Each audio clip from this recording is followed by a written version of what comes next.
بسم اللہ الرحمن الرحیم۔ السلام علیکم۔ یہ کتاب آپ کے لیے کاشانہ بصیرت کی یوٹیوب چینل کی جانب سے ریکارڈ کی جا رہی ہے۔ اب ہم کتاب روح الحیات کا پارٹ نمبر 21 پڑھیں گے۔ قصہ بلغور اور یوزاسف کا بقیہ حصہ۔ ایک بادشاہ تھا جس کا وزیر نہایت حق پرست اور حق شناس تھا، مگر بادشاہ کی خوشی اور خوشدلی کے لیے وہ بھی بت پرستی میں بادشاہ کا شریک تھا اور بادشاہ کی ناراضگی کے خوف سے کچھ نہ کہتا تھا۔ ایک روز بادشاہ شکار کو گیا، یہ وزیر با تدبیر بھی ہمراہ تھا۔ راہ میں ایک خرابہ سے گزر ہوا جہاں سے کچھ روشنی سی نظر آئی۔ دونوں اس طرف گئے، دیکھا کہ ایک بد شکل فرسودہ لباس پہنے فقیر ایک نجس جگہ پر بیٹھا ہوا ہے۔ چاروں طرف فضلے کا انبار ہے، سامنے ایک مٹی کی صراحی ہے جس میں شراب بھری ہوئی ہے۔ ایک باجا رکھا ہوا ہے جس کو بار بار بجاتا ہے۔ ایک عورت ہے کریہ منظر، نہایت بدصورت۔ جب وہ فقیر باجا بجاتا ہے تو وہ اس کو شراب پلاتی ہے اور خوش ہو کر ناچتی ہے۔ وہ اس کے ناچنے کی تعریف کرتا ہے، یہ اس کے باجا بجانے کی مدح سرائی میں مشغول ہے۔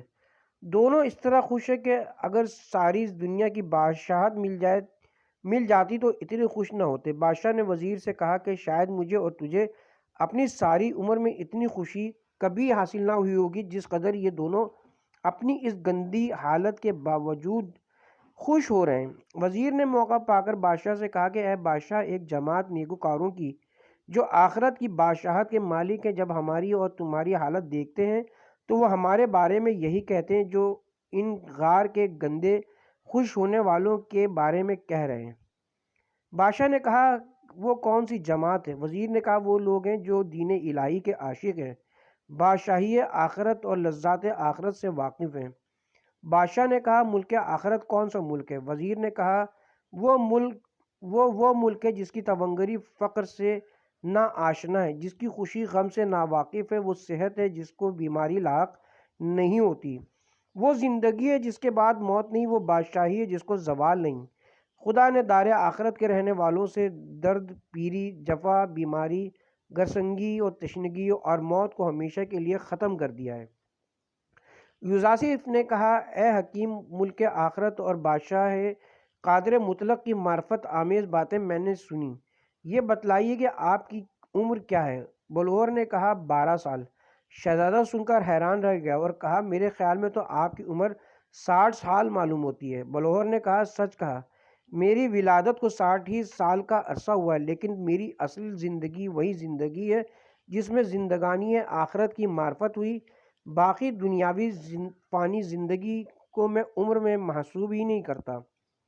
یوزاسف نے کہا اے حکیم، اگر کل آپ کو موت آ جائے تو آپ خوش ہوں گے؟ بلغور نے کہا کل نہیں، اگر آج اور ابھی آ جائے تو میرے لیے ہمیشہ کی مسرت کا مقام حاصل ہوگا۔ شہزادے نے کہا اے حکیم، اگر موت ایسی ہی اچھی چیز ہے تو کیا خودکشی کرنا بہتر ہوگا؟ آپ مجھے کسی مثال سے اس مسئلے پر روشنی ڈال کر سمجھائیے۔ بلغور نے کہا ایک شخص ایک باغ رکھتا تھا جس کی نگہداشت میں دن رات مصروف تھا۔ ایک روز اس نے ایک چڑیا کو دیکھا جو شاخ پر بیٹھی ہوئی میوہ کھا رہی تھی۔ غضبناک ہوا، فوراً جال لگا کر چڑیا کو پکڑ لیا۔ جب اس کو ذبح کرنا چاہا تو بامر پروردگار چڑیا گویا ہوئی کہ اگر تو نے میری غذا بنائی، مجھے کھا لیے تو کیا حاصل؟ ایک لقمہ بھی حاصل نہ ہوگا۔ اگر تو مجھے چھوڑ دے تو میں تجھے ایسی نصیحت کروں جو زر و مال سے کہیں زیادہ قیمتی ہوگی۔ اس نے کہا بتلا وہ کیا چیز ہے؟ اس نے کہا پہلے مجھ سے وعدہ رہائی کر تو میں تجھے 3 باتیں ایسی بتلاؤں گی جو انتہائی بیش بہا ہیں۔ مالک باغ نے چڑیا سے وعدہ کر لیا۔ چڑیا نے کہا سن اور خوب یاد رکھ، نمبر 1 فوت شدہ چیز کا غم نہ کر، نمبر 2 امر محال کا یقین نہ کرنا، نمبر 3 ناممکن چیز کے حاصل کرنے کی کوشش نہ کر۔ اس مرد نے یہ باتیں چڑیا سے سنی اور اس کو رہا کر دیا۔ چڑیا شاخ پر جا بیٹھی اور کہنے لگی تو نے مجھے رہا کر کے ایسا بڑا نقصان اٹھایا جس کا تدارک اب محال ہے۔ اس شخص نے پریشان ہو کر پوچھا وہ کیا نقصان ہوا؟ چڑیا نے کہا اگر مجھے تو ذبح کرتا تو میرے پوٹے میں ایک بیش قیمت موتی قاز کے انڈے سے بھی بڑا تھا، جس کی وجہ سے تو ساری عمر کے لیے بے نیاز ہو جاتا۔ اس مرد نے سنا اور دل میں نہایت متاثر ہوا، سوچا اب کیا ہو۔ اس نے چڑیا سے کہا، ان باتوں کو چھوڑ، اب تو میرے پاس آ جا تاکہ میں تجھے گھر لے چلوں اور بڑے آرام سے اپنے پاس رکھوں۔ چڑیا نے کہا، میں سمجھتی ہوں کہ اگر میں تیرے پاس چلی گئی تو میرا کیا حشر ہوگا۔ اے احمق، ابھی میں نے تجھ سے کہا، گزری ہوئی بات کا افسوس نہ کر اور ناممکن بات کا یقین نہ کر، اور جو چیز حاصل نہیں کر سکتا اس کے حاصل کرنے کی کوشش نہ کر۔ اب تو گزرے ہوئے امر پر افسوس کر رہا ہے اور ایک محال بات کا یقین کر رہا ہے کہ میرے پوٹے میں قاز کے انڈے کے برابر موتی ہے، حالانکہ میں خود قاز کے انڈے کے برابر نہیں ہوں۔ بلہور نے کہا، اے شہزادے، ان دنیا دار بت پرستوں نے یہ پتھر کے بت اپنے ہاتھ سے بنائے ہیں اور کہتے ہیں انہوں نے ہمیں پیدا کیا ہے۔ یہ بتوں کی خود حفاظت کرتے ہیں اور کہتے ہیں بت ہمارے محافظ ہیں۔ غرض ہر اس چیز کی تصدیق کرتے جو ایک امر محال ہے۔ یہ بھی اس صاحب باغ کی طرح احمق اور بے وقوف ہیں۔ یوزاسف نے کہا، اے حکیم، یہ بتلا کہ سب سے زیادہ ظالم کون ہے اور سب سے زیادہ عادل کون ہے؟ بلہور نے کہا، سب سے زیادہ ظالم وہ ہے جو اپنے ظلم کو عدل سمجھتا ہے، اور سب سے زیادہ عادل وہ ہے جو لوگوں کے ساتھ عدل و انصاف سے پیش آتا ہے۔ یوزاسف نے کہا، بتلا اے حکیم، حسنات اور سیئات کس کو کہتے ہیں؟ اے حکیم، حسنات اور سیئات کس کو کہتے ہیں؟ بلہور نے کہا، صدق اور راستی نیت کا نام حسنات ہے اور بدنیتی کا نام سیئات ہے۔ یوزاسف، صدق نیت کس کو کہتے ہیں؟ بلہور، ارادوں میں اعتدال اور میانہ روی سے کام لے۔ یوزاسف، کون سی خصلت پسندیدہ تر ہے؟ بلہور، تواضع، فروتنی، مومنوں کے ساتھ نرم گفتاری۔ یوزاسف، کون سی خصلت سب سے افضل ہے؟ بلہور، محبت صالحین۔ یوزاسف، اے حکیم، یہ بھی بتلا کہ کیا ایسا بادشاہ جو اپنی طفلی سے پیری تک بت پرست رہا ہو، اعمال قبیح، بد کرداری، بد اعمالی کا مرتکب ہو، بے دینوں کا دوست اور دینداروں کا دشمن رہا ہو، کبھی کوئی کار نیک زندگی میں نہ کیا ہو، کیا آخر عمر میں یہ امید ہو سکتی کہ وہ نیک کردار بن جائے اور آخرت کا طلبگار ہو کر خدا کے فرما بردار بندوں میں شمار ہونے لگے؟ بلہور نے کہا، میں خوب سمجھ گیا ہوں کہ اس سوال سے تیرا مطلب کیا ہے۔ اس سے مراد تیری اپنے باپ سے ہے، جس کی محبت فطرتاً یہ چاہتی کہ وہ بھی عذاب آخرت سے نجات پا جائے۔ تو سن، وہ بے شک گناہگار قابل عذاب آخرت ہے، مگر اس رحیم و کریم نے وعدہ فرمایا کہ میں سچے دل سے توبہ و استغفار کرنے والوں کو ضرور بخش دوں گا۔ لہٰذا ممکن ہے کہ توفیق الہی کسی وقت اس کے شامل حال ہو اور وہ اپنے گزشتہ اعمال پر منفعل ہو اور خدا اس کو معاف فرما دے۔ سن، ایک واقعہ میں سناتا ہوں۔ ایک بادشاہ تھا جس کا اپنی رعایا کے ساتھ بڑا نیک سلوک تھا۔ رعایا انتہائی اس کی ہمدرد اور فرما بردار تھی۔ اس کا انتقال ہوا، اس کے کوئی فرزند نرینہ نہ تھا، مگر ایک بار اس کی بیوی حاملہ تھی۔ وزراء اور امراء نے ملک کے تمام منجموں کو بلوایا، سب نے متفقہ کہا کہ حاملہ کے بطن سے لڑکا متولد ہوگا۔ چنانچہ لڑکا ہی متولد ہوا۔ ملک میں شادی اور خوشی کی دھوم تھی۔ ایک سال تک لوگ دیوانوں کی طرح گانے بجانے، راگ رنگ میں مست و بے خود تھے۔ علماء دیندار اور عبادت گزار پرہیزگاروں نے یہ شیطانی منظر دیکھا اور ان جاہلوں کو سمجھایا کہ جس نے یہ نعمت عطا کی ہے اس کا شکریہ تو ادا نہیں کرتے، شیطان کا شکریہ ادا کر رہے ہو۔ آخر لوگوں کی سمجھ میں آیا اور انہوں نے وہ شیطانی لولاب ترک کر کے ایک سال عبادت اور ریاضت میں مصروف رہے۔ منجموں نے پیش گوئی کی، یہ لڑکا شروع میں بد کردار و بدعمال رہے گا اور بعد میں نیک کردار بن جائے گا۔ چنانچہ ایسا ہی ہوا۔ جب اس بادشاہ بننے والے لڑکے کی عمر 32 سال ہوئی تو اس نے ایک آراستہ پاراستہ عالی شان محل میں اپنے وزراء، امراء اور اراکین سلطنت کو جمع کیا۔ سامنے شاہی لشکر تا حد نظر پھیلا ہوا شہنشاہی عظمت کا ثبوت دے رہا تھا۔ بادشاہ انتہائی خوش تھا، اپنی پرمسرت صورت کے دیکھنے کا شوق دامن گیر ہوا۔ آئینہ طلب کیا، اس میں داڑھی کے سیاہ بالوں میں ایک سفید بال نظر آیا۔ بادشاہ اس سفید بال کو دیکھ کر رو دیا اور سوچا اب جوانی ختم ہوئی، سلطنت اور شادمانی کا زمانہ ختم ہوا۔ یہ سفید بال موت کا رسول اور مخبر صادق ہے۔ روتا ہوا تخت سے اترا، وزراء عمرہ سے کہا میں تمہارا کیسا بادشاہ تھا؟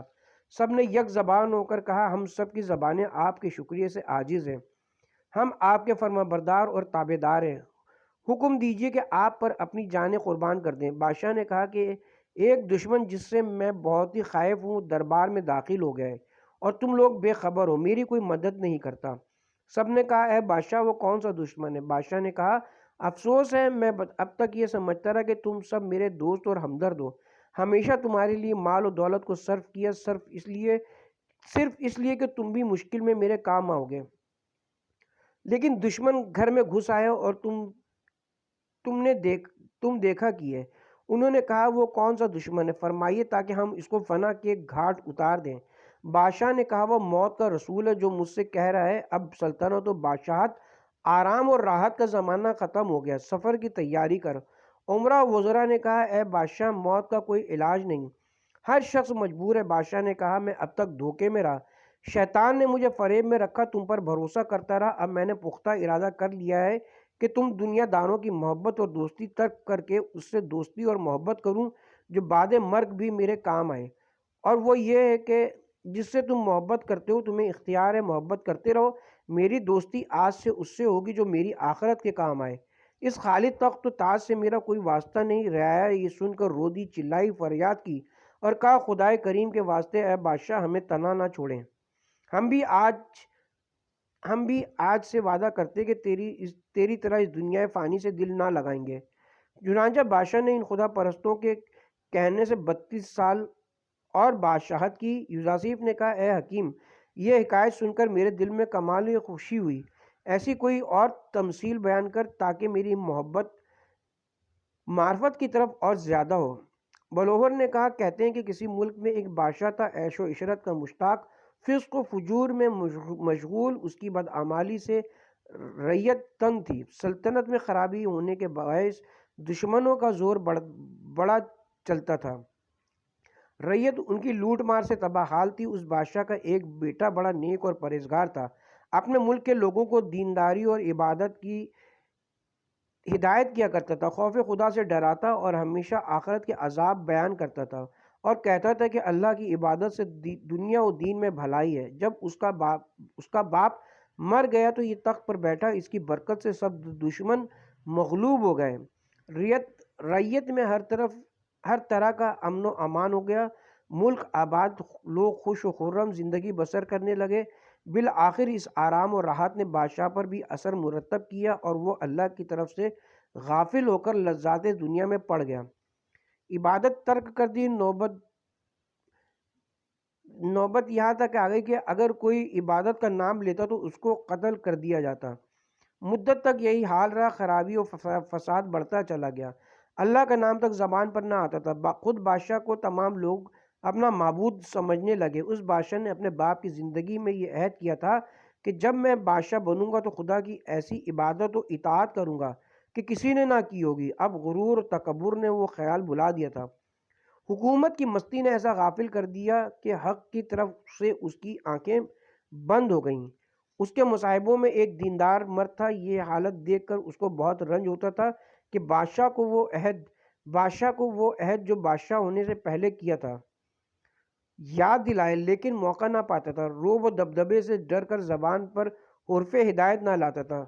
دربار میں اس کا ہم خیال اور کوئی نہ تھا مگر اس کے سوا ایک اور شخص اس شہر میں دیندار تھا جو خوف کے باعث ظاہر نہ کرتا تھا اور شہر سے دور ایک گوشے میں پوشیدہ رہتا تھا، کوئی اس کے نام و نشان سے واقف نہ تھا۔ ایک روز مصاحب دیندار نے دلیری کر کے بادشاہ کو نصیحت کرنے کی یہ ترکیب استعمال کی کہ کسی مردے کی پرانی کھوپڑی رومال میں لپیٹ کر لے آیا اور بادشاہ کے پاس بیٹھ کر اس کو کھولا اور اس کے سامنے رکھ کر ٹھوکریں مارنے لگا، وہ کھوپڑی ٹوٹ کر تمام فرش پر بکھر گئی۔ بادشاہ کو اس کی یہ حرکت ناگوار معلوم ہوئی، غصے میں بھر گیا، تمام اہل مجلس حیران ہو کر دیکھ رہے تھے۔ بادشاہ کی غضبناک حالت دیکھ کر جلاد برہنہ تلواریں لے کر آ موجود ہوئے تاکہ بادشاہ کا اشارہ پاتے ہی مصاحب کا کام تمام کر دیں، مگر اس زمانے کے بادشاہوں کا دستور تھا کہ سزا دینے میں جلدی نہ کرتے تھے، باوجود کفر و جہالت کے علم سے کام لیتے تھے تاکہ رعایا کو ناگوار نہ گزرے اور لوگ برگزشتہ ہو کر فتنہ و فساد برپا نہ کریں۔ اس دستور کے موافق یہ بادشاہ بھی خاموش رہا اور قتل کا اشارہ نہ کیا۔ دوسرے اور تیسرے روز بھی مصاحب نے ایسے ہی کیا، بادشاہ کچھ نہ بولا۔ چوتھے روز رومال میں ایک طرف کھوپڑی اور دوسری طرف مٹی باندھ لی اور ایک ترازو لے کر دربار میں حاضر ہوا۔ بیٹھ کر رومال کھولا، کھوپڑی کو سامنے رکھا، ترازو کے ایک طرف ایک سکہ رکھا، دوسری طرف خاک۔ جب دونوں پلے برابر ہو گئے تو ترازو رکھ دیا اور خاک مٹھی میں لے کر کبھی کھوپڑی کے منہ میں اور کبھی آنکھوں میں ڈالتا۔ اس کی یہ عجیب حرکت دیکھ کر بادشاہ سے ضبط نہ ہو سکا تو کہا، اے شخص، میرے سامنے ایسے فضول کام کرنے کا سبب کیا ہے؟ کیا تو اس پر دلیر ہو گیا کہ میں تیری عزت و خاطر زیادہ کرتا ہوں اور تیری غلطیوں پر چشم پوشی کرتا ہوں؟ بیان کر، اس سے تیرا کیا مطلب ہے؟ یہ سن کر مصاحب اٹھا اور بادشاہ کے قدموں پر گر کر بوسہ دیا اور عرض کیا، بادشاہ سلامت، مجھے آپ سے کچھ عرض کرنا ہے۔ اگر آپ تو متوجہ ہو کر غور سے میری بات سنیں تو حکمت اور دانائی کے بارے میں کچھ عرض کروں۔ آپ جانتے ہیں کہ دانائی کی بات تیر کی طرح جو نرم زمین میں دھنس جاتا ہے اور پتھر پر کچھ اثر نہیں کرتا، اور نصیحت مثل آب باراں ہے، عمدہ اور نرم زمین پر پڑے تو گل و ریحان اگتے ہیں اور شور زمین پر کوئی اثر نہیں ہوتا۔ انسان کے اندر بہت سی خواہشات ہیں، اس لیے عقل و نفس میں جنگ رہتی ہے۔ اگر خواہش غالب رہے تو نصیحت کچھ نہیں کرتی، اور اگر عقل غالب آ جائے تو انسان نصیحت و حکمت کی باتوں کو سن کر حق پر آ جاتا ہے۔ اب اپنا مطلب عرض کرتا ہوں۔ لڑکپن سے مجھے علم و ہنر کا شوق تھا، سب کام چھوڑ کر تحصیل علم میں مشغول رہتا تھا۔ جب علوم حاصل کر چکا تو ان کا تجربہ کرنا شروع کیا۔ ایک روز گھومتا پھرتا بادشاہوں کے قبرستان میں جا پہنچا۔ یہ خاک آلودہ کھوپڑی ایک قبر سے باہر پڑی ہوئی دیکھی۔ چونکہ میرے دل میں بادشاہوں کی وقت و محبت ہے، اس لیے میں نے اسے اٹھا لیا، گھر لا کر گرد و غبار سے صاف کیا، ریشمی رومال میں لپیٹ کر رکھ دیا اور ہر روز گلاب سے دھوتا اور اچھے اچھے کپڑوں میں لپیٹ کر نرم اور عمدہ فرش پر رکھ دیتا، اس خیال سے کہ اگر یہ بادشاہ کا سر کھوپڑی ہے تو اس کی خدمت سے تر و تازہ ہو جائے گا اور اپنی اصلی حالت پر آ جائے گا، کیونکہ بادشاہ لوگ ناز و نعمت سے خوش ہو رہتے ہیں۔ کئی روز تک ایسا ہی کرتا رہا مگر اس میں کوئی تبدیلی واقع نہ ہوئی۔ پھر خیال آیا کہ کسی فقیر و کنگال شخص کی کھوپڑی ہے، تو میں نے اسے اپنے سے کمتر درجے کے ایک آدمی کو دے دیا اور کہا کہ اس کھوپڑی کو نہایت خراب حالت میں بری طرح رکھنا، شاید یہ اپنی اصلی حالت پر واپس آ جائے۔ بالآخر اس سے بھی کچھ اثر نہ ہوا۔ پھر میں نے سمجھ لیا کہ عزت و دولت اور بے عزتی اس کے نزدیک یکساں ہیں۔ اس کی بابت بہت سوچا، کچھ بھی سمجھ میں نہ آیا۔ پھر داناؤں کے پاس جا کر بیان کیا، ان کے جواب سے بھی کچھ تشفی نہ ہوئی۔ سوچا کہ بادشاہ کا علم و کمال سب سے زیادہ ہے، اس بھید کو سوائے اس کے کوئی بیان نہیں کر سکتا۔ آپ کے علم و حلم پر بھروسہ کر کے اس مشکل مسئلے کے حل کے لیے یہ ترکیب کی ہے۔ روب و داب شاہی سوال کرنے میں مانے تھا، اچھا ہوا کہ آپ نے خود ہی سوال کیا۔ میں یہ معلوم کرنا چاہتا ہوں کہ یہ کھوپڑی کسی بادشاہ کی ہے یا فقیر کی؟ میں نے تو یوں ہی آزما دیکھا کہ بادشاہوں کی نگاہ کبھی دنیا سے سیر نہیں ہوتی، تمام روئے زمین پر بھی قابض ہو جائے تو یہ بھی فکر ہوتی ہے کہ کسی طرح آسمان کا قبضہ بھی مل جائے۔ اب میں نے ایک سکے کے برابر خاک تول کر آنکھوں میں ڈالی، آنکھیں بھر گئیں۔ اسی طرح ایک مٹھی خاک سے منہ بھر دیا، حالانکہ بادشاہوں کا منہ کبھی بھرتے نہیں دیکھا۔ اگر یہ خیال کیا جائے کہ یہ کسی غریب کے سر کا ڈھانچہ ہے، میں بادشاہوں کے قبرستان سے اسے اٹھا کر لایا ہوں۔ غریب آدمی وہاں کب پہنچ سکتا ہے؟ اس سر سے اگر معلوم نہیں ہو سکتا تو غریبوں کے قبرستان سے ایک اور کھوپڑی اٹھا کر لاتا ہوں اور ایک بادشاہوں کے قبرستان سے۔ ان دونوں میں فرق معلوم کرنا چاہتا ہوں۔ اگر آپ اس کھوپڑی کو بادشاہ کا سر مانتے ہیں تو ضروری کہ زندہ ہوگا تو آپ جیسی شان و شوکت رکھتا ہوگا جس کا انجام سامنے ہے۔ بادشاہ سلامت، مجھے یہ گوارا نہیں کہ آپ کی یہ حالت ہو، خاک میں مل کر دوست و دشمن کے پیروں میں سر روندا جائے، جس میں نازنی قبر کے کیڑوں کی خوراک ہو۔ اتنے بڑے وسیع و عریض محل سے اٹھا کر 2 گز کے تنگ و تاریک گڑھے میں بے کس و تنہا ڈال دیا جائے، جن کو عہدے اور عزت دے کر مقرب کیا ہے دوسرا آ کر ان کو ذلیل کر دے۔ ان آراستہ محلوں میں دشمن آ کر خوشیاں منائیں، کوئی عزیز و قریب دشمنوں سے اٹھا کر آپ کو پکارے اور فریاد کرے تو آپ اس کی فریاد کو سن کر جواب نہ دے سکو گے۔ بادشاہ یہ باتیں سن کر کانپ اٹھا اور آنکھوں سے آنسو جاری ہو گئے۔ دیر تک روتا رہا۔ مصاحب نے جب دیکھا کہ اس کی بات کا بادشاہ کے دل پر اثر ہوا ہے تو اسی قسم کی اور باتیں کہنی شروع کی۔ بالآخر وہ بادشاہ راہ راست پر آ گیا۔ پھر اس نے عیش و عشرت کو ترک کر دیا اور عبادت و پرہیزگاری کی طرف راغب ہو گیا، اور تمام ملک میں اثر نو نیکی کا بول بالا ہو گیا۔ علماء اور فضلاء جمع ہونے لگے اور دینداری کو خوب رونق ملی۔ یوسف نے کہا، اے حکیم، تیری باتوں سے دل سیر نہیں ہوتا، کوئی اور ایسی ہی حکایت بیان کر۔ بلوہر نے کہا، بیان کرتا ہوں، سنو۔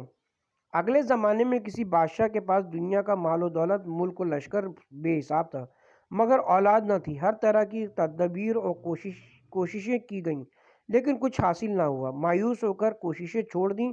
آخری وقت بڑھاپے میں اللہ نے ایک بیٹا دیا۔ دھوم دھام سے جشن ہوا، سب نے خوشیاں منائیں۔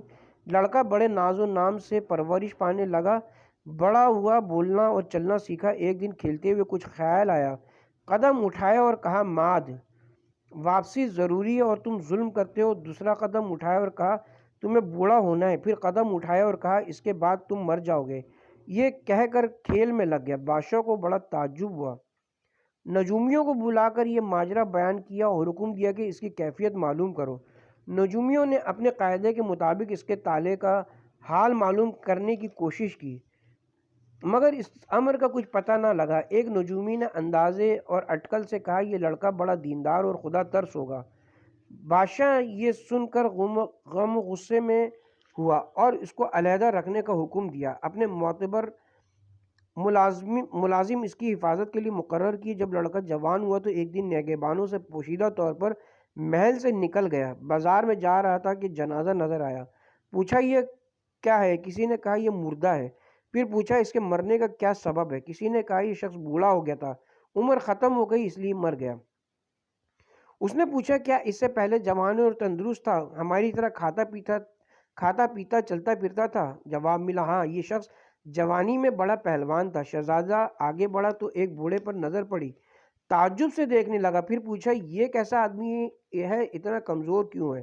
جواب ملا، اس کی عمر زیادہ ہو گئی ہے، اعضاء کمزور ہو گئے، جسم کی تمام طاقتیں بھی کمزور اور ناتواں ہو چکی ہیں۔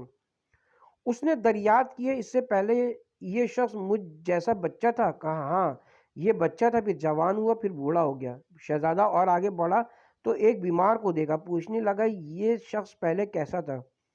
کہا، یہ پہلے صحت مند اور تندرست اور توانا تھا، اب بیماری کی وجہ سے ایسا ہو گیا ہے۔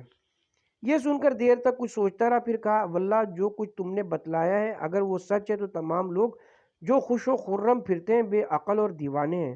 یہ کہہ کر آگے نہ گیا اور اپنے محل میں واپس آ گیا اور بستر پر لیٹ گیا اور چھت کی طرف دیکھا۔ کچھ سوچا، پھر کسی ملازم کو بلا کر سوال کیا، اس چھت کی کڑیاں ایسی ہی پیدا ہوئی تھیں یا پہلے کچھ اور حالت تھی؟ ملازم نے کہا، پہلے ان کے پودے زمین سے سرسبز اگے، پرورش پا کر تناور درخت بنے، درختوں کو کاٹ کر یہ کڑیاں بنائی گئی ہیں۔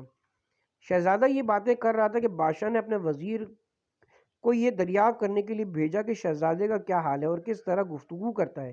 وزیر سے بھی شہزادے نے اسی قسم کی باتیں کی۔ وزیر یہ حال دیکھ کر بادشاہ کی خدمت میں گیا اور عرض کیا کہ بادشاہ تو سودائیوں اور دیوانوں کی سی باتیں کرتا ہے۔ بادشاہ نے نجومیوں کو طلب کیا اور یہ کیفیت بیان کی۔ سب خاموش رہے، مگر پہلے نجومی نے کہا، سرکار، شہزادہ اہل دین کا پیشوا ہوگا۔ بادشاہ یہ سن کر رنجیدہ ہوا۔ نجومیوں نے کہا، بادشاہ سلامت، اگر شہزادے کی شادی کر دی جائے تو یقین ہے کہ اس کے خیالات بدل جائیں گے۔ بادشاہ نے اس تجویز کو پسند کیا اور حکم دیا کہ شہزادے کا رشتہ تلاش کرنے کے لیے گرد و نواح کے ملکوں میں دانا و بینا لوگ بھیجے جائیں اور ایسی لڑکی تلاش کریں کہ حسن و جمال میں اپنا نظیر نہ رکھتی ہو۔ چنانچہ ایک انتہائی خوبصورت شہزادی کا انتخاب کیا گیا، رشتہ طے ہو گیا اور شادی کی تیاریاں ہونے لگیں۔ شہر آراستہ کیا گیا، نشاط و طرب کے سامان جمع ہوئے اور دور دراز کے لوگ جمع ہوئے، شادیانے بجنے لگے تو شہزادے کو حیرت ہوئی کہ یہ چہل پہل کیسی ہے۔ کسی ملازم سے دریافت کیا کہ یہ سب کچھ کس لیے ہو رہا ہے؟ ملازم نے بتایا کہ یہ آپ کی شادی کا سامان ہے، خوشی کے شادیانے بجائے جا رہے ہیں، آپ کو خوش ہونا چاہیے۔ شہزادہ یہ سن کر خاموش ہو گیا، کچھ جواب نہ دیا۔ آخر کار ایک مبارک دن مقرر ہوا اور دونوں طرف سے بھرپور تیاریاں عمل میں آئیں۔ ایک روز بادشاہ نے ہونے والی دلہن کو طلب کیا اور کہا، میں اپنے لڑکے سے تیری شادی کرنا چاہتا ہوں، اس کے سوا میرا کوئی بیٹا نہیں، جان سے زیادہ اسے عزیز رکھتا ہوں۔ جب تو اس کے پاس جائے تو ایسی محبت اور شیریں زبانی سے پیش آنا کہ اس کا دل تیری طرف مائل ہو جائے۔ جب شادی ہو گئی تو دلہن کو بادشاہ کے حکم کا بڑا خیال تھا۔ خلوت کی شب آئی اور شہزادے کے پاس گئی، محبت اور پیار کی رس بھری باتیں کی، بہت سے ناز و انداز دکھلا کر شہزادے کو اپنی محبت میں گرفتار کرنا چاہا۔ جب کھانے کا وقت آیا، دسترخوان پر کھانے چنے گئے، دونوں نے کھانا کھایا۔ دلہن کو شراب پینے کی عادت تھی، وہ شراب پی کر مدہوش ہوئی اور سو گئی۔ شہزادے نے موقع غنیمت جانا دلہن کو خواب غفلت میں چھوڑ کر وہاں سے نکل گیا۔ شہر کی سیر کرنی شروع کی، کسی کوچے میں اپنے ہم عمر نوجوان کو دیکھا، اسے دوستی کر لی، اپنا قیمتی لباس اس کو پہنا دیا، خود اس کے کپڑے پہن لیے۔ دونوں مشورہ کر کے شہر سے نکل کھڑے ہوئے، چلتے چلتے صبح کو کسی گوشے میں چھپ کر بیٹھ گئے۔ ادھر دلہن کا نشہ اترا، آنکھ کھلی تو شہزادے کو نہ پایا، گھبرا کر ادھر ادھر تلاش کیا، جب کہیں پتہ نہ چلا تو مایوس ہو کر بیٹھ گئی۔ جب صبح ہوئی تو نوکر چاکر ہر طرف تلاش کرنے کے لیے بھاگے، تمام شہروں میں خبر ہوئی، ہر شخص حیران ہوا کہ یہ کیا ماجرا ہے۔ جب شام ہوئی تو شہزادہ اپنے رفیق کے ہمراہ آگے کو چلا، اسی طرح کئی روز تک دن میں چھپ رہتے اور رات کو چلتے۔ آخر کسی دوسرے بادشاہ کے ملک میں جا پہنچے۔ اس بادشاہ کی ایک جوان لڑکی تھی کہ حسن و جمال میں اپنا مثل نہ رکھتی تھی۔ کمال محبت کے سبب بادشاہ کا یہ ارادہ تھا کہ ایسے شخص سے اس کی شادی کرے جس کو یہ خود پسند کرے۔ اس لیے اس کے لیے الگ ایک محل بنوا دیا اور اس میں عام گزرگاہ کی سمت کھڑکی رکھوا دی تاکہ آنے جانے والوں کو دیکھ سکے، جس کو پسند کرے گی اسی سے شادی کی جائے گی۔ چنانچہ شہزادی دریچے میں بیٹھی دیکھ رہی تھی کہ شہزادہ اپنے رفیق کے ساتھ وہاں سے گزرا۔ شہزادی اس کو کی شاہانہ صورت فقیرانہ لباس میں دیکھ کر فریفتہ ہو گئی۔ بادشاہ سے کہلا بھیجا کہ اس لڑکے سے شادی کرنا چاہتی ہوں، اس کے سوا کسی اور سے شادی نہ کروں گی۔ بادشاہ یہ سن کر بہت خوش ہوا اور بھیس بدل کر لڑکے کے پاس گیا، دیکھا کہ اس کی شکل سے نجابت و شرافت برستی ہے۔ بادشاہ نے پوچھا، تم کون ہو، کہاں سے آ رہے ہو؟ شہزادے نے کہا، غریب مسافر ہوں، آپ کو مجھ سے کیا کام ہے؟ بادشاہ نے کہا، تمہارا رنگ ڈھنگ اس شہر کے باشندوں جیسا نہیں ہے، غریب و بےکس معلوم ہوتے ہو، اپنا ٹھیک حال بیان کرو۔ شہزادے نے کہا، میں محتاج و غریب نہیں ہوں، آپ کو میرا حال دریافت کرنے سے کیا سروکار؟ بادشاہ نے ہر چند پوچھنے کی کوشش کی لیکن اس نے کچھ نہ بتایا۔ مایوس ہو کر اپنے محل میں واپس آ گیا اور چند آدمی مقرر کیے کہ پوشیدہ طور پر اس کا حال دریافت کرنے کہ یہ کون ہے، کہاں کا باشندہ ہے، کہاں جانا چاہتا ہے۔ جب کسی کو اس نے اپنا بھید نہ بتایا تو بادشاہ نے ملازموں کو حکم دیا، اس نوجوان کو دربار میں حاضر کیا جائے۔ ملازمین اس کے پاس گئے اور کہا کہ بادشاہ نے آپ کو طلب کیا ہے۔ اس نے کہا، بادشاہ کا مجھ سے کیا کام ہے؟ نہ میں بادشاہ کو جانتا ہوں، نہ میرا کوئی کام اس کے بغیر اٹکا ہوا ہے۔ جب وہ کسی طرح بادشاہ کے پاس جانے پر رضامند نہ ہوا تو ملازمین اس کو جبراً دربار میں لا حاضر کیا۔ بادشاہ اس کو دیکھ کر بہت خوش ہوا اور بڑی محبت و شفقت سے پیش آیا، کرسی پر بیٹھایا۔ بادشاہ کی بیوی اور بیٹی بھی پردے کے پیچھے دیکھ رہی تھی۔ بادشاہ نے کہا، اے نوجوان، میں نے تم کو ایک نیک کام کے لیے بلایا ہے، میں چاہتا ہوں تم میری دامادی قبول کر لو۔ مال و دولت کی کمی نہیں، تمام عمر عیش و عشرت سے زندگی بسر ہوگی، عزت و بزرگی مثل بادشاہوں کے ہوگی۔ شہزادے نے جواب دیا، بادشاہ سلامت، مجھے تو ان چیزوں کی کوئی خواہش نہیں، اگر اجازت ہو تو اس امر کے متعلق ایک مثال بیان کروں۔ بادشاہ نے اجازت دی۔ شہزادے نے کہا، کسی بادشاہ کا بیٹا تھا، چند ہم عمر اس کے دوستوں نے اس کی ضیافت کا انتظام کیا۔ کھانے سے فراغت کے بعد شراب کا دور چلا، سب شراب پی کر مست ہو گئے، رات کا وقت تھا، سو گئے۔ شہزادے نے اٹھ کر گھر کی راہ لی، نشے کے عالم میں راستہ بھول کر شہر کے قبرستان میں جا پہنچا۔ ایک تازہ قبر ٹوٹی ہوئی دیکھی، گھر سمجھ کر اندر داخل ہو گیا۔ مردے کی بدبو آئی، بے ہوشی میں سمجھا کہ نوکروں نے عطر و گلاب سے کمرہ مہکایا ہے۔ مردے کے تازہ کفن کو بچھی ہوئی چاندنی خیال کیا مردے کو اپنی معشوقہ سمجھا کہ میرا انتظار کر کے سو گئی ہے، لپٹ گیا اور رات بھر بوسے لیتا رہا۔ صبح کو جب نشہ حرن ہوا تو ہوش میں آیا اور اپنے آپ کو سڑے ہوئے مردے سے ہمکنار پایا۔ چونک کر اٹھا، تمام کپڑے مردے کی غلاظت سے بھرے ہوئے تھے۔ بڑی وحشت ہوئی، گھبرا کر شہر کی طرف بھاگا، شرمندگی اور ندامت سے کپڑوں کو چھپاتا تھا اور کسی پر اپنا حال ظاہر نہ کرتا تھا۔ گھر پہنچا، کپڑے اتارے، نہا دھو کر پاک و صاف ہوا، خوشبو لگائی اور خدا کا شکر ادا کیا۔ بادشاہ سلامت ایک دفعہ یہ حال دیکھ کر کیا دوبارہ وہ شہزادہ ایسی غلطی میں پڑنا پسند کرے گا؟ بادشاہ نے کہا ہرگز نہیں۔ اس نے کہا میری حالت بھی بالکل اسی شہزادے کے مشابہ ہے۔ یہ سن کر بادشاہ نے اپنی بیٹی اور بیوی سے کہا اس نوجوان کی گفتگو تم نے سن لی، بھلا ہمارے کہنے پر کب عمل کرے گا؟ بیوی نے کہا اگر اس کے سامنے میری بیٹی کے اوصاف بیان کیے جائیں تو امید ہے قبول کر لے گا۔ بادشاہ نے لڑکی سے کہا میری بیگم سامنے آ کر تم سے کچھ کہنا چاہتی ہے، آج تک وہ کسی کے سامنے نہیں ہوئی، نہ کسی سے گفتگو کی ہے۔ شہزادے نے کہا کوئی مذائقہ نہیں، آ جائیں اور جو کچھ کہنا چاہتی ہیں وہ کہہ سکتی ہیں۔ بادشاہ کی بیوی اس کے پاس آ کر بیٹھ گئی اور کہنے لگی اے صاحبزادے، شادی سے انکار نہ کرو، یہ بھی نعمت خدا ہے، بہت فائدہ پاؤ گے۔ میری بیٹی کے حسن ظاہری اور کمال باطنی کو دیکھو گے، تو کہو گے کہ واقعاً ایسی نعمت کا ملنا کیسی خوش نصیبی ہے، اس کی قدر کرو گے اور خدا کا شکر ادا کرو گے۔ شہزادہ نے کہا اس کی مثال پر آپ کو ایک واقعہ سناتا ہوں، خوب غور سے کان لگا کر سنیے گا۔ کہتے ہیں کہ ایک بادشاہ کے خزانے میں بے حساب دولت تھی، بہت سے ممالک کی نفیس اشیاء جمع تھی۔ چوروں نے خزانہ لوٹنا اور چرانا چاہا، نقب زنی کر کے اندر گئے، ایسے سامان دیکھے کہ کبھی خواب میں بھی نہ آئے تھے۔ ایک سونے کی دیگ بھری ہوئی رکھی تھی، اس کو دیکھ کر خیال ہے کہ اس میں سب قیمتی چیزیں ہوں گی، کیونکہ جو چیزیں سونے کے برتن میں ہوں وہ ضرور اس سے بھی زیادہ قیمتی ہوں گی۔ چنانچہ وہ دیگ اٹھائی، لے کر خوشی خوشی بھاگے۔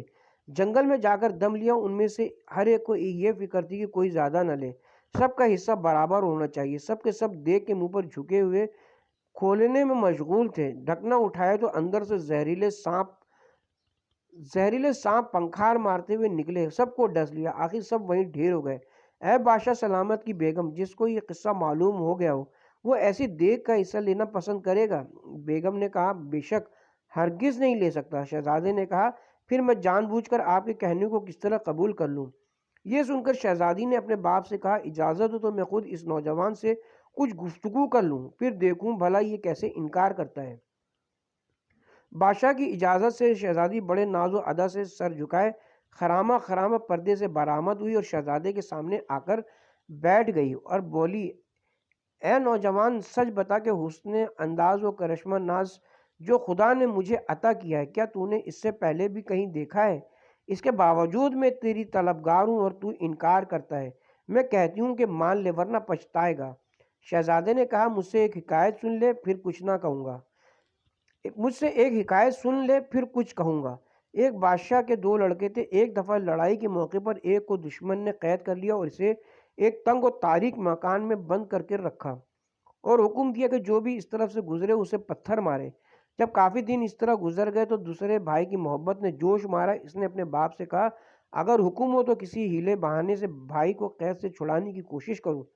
بادشاہ نے کہا نیک رائے ہے، جو کچھ سامان سفر وغیرہ درکار ہو لے کر فوراً روانہ ہو جاؤ۔ اس نے بہت سا رخت سفر اور اسباب تجارت اور گانے بجانے والی عورتوں کو ہمراہ لیا اور اس ملک کی طرف روانہ ہو گیا۔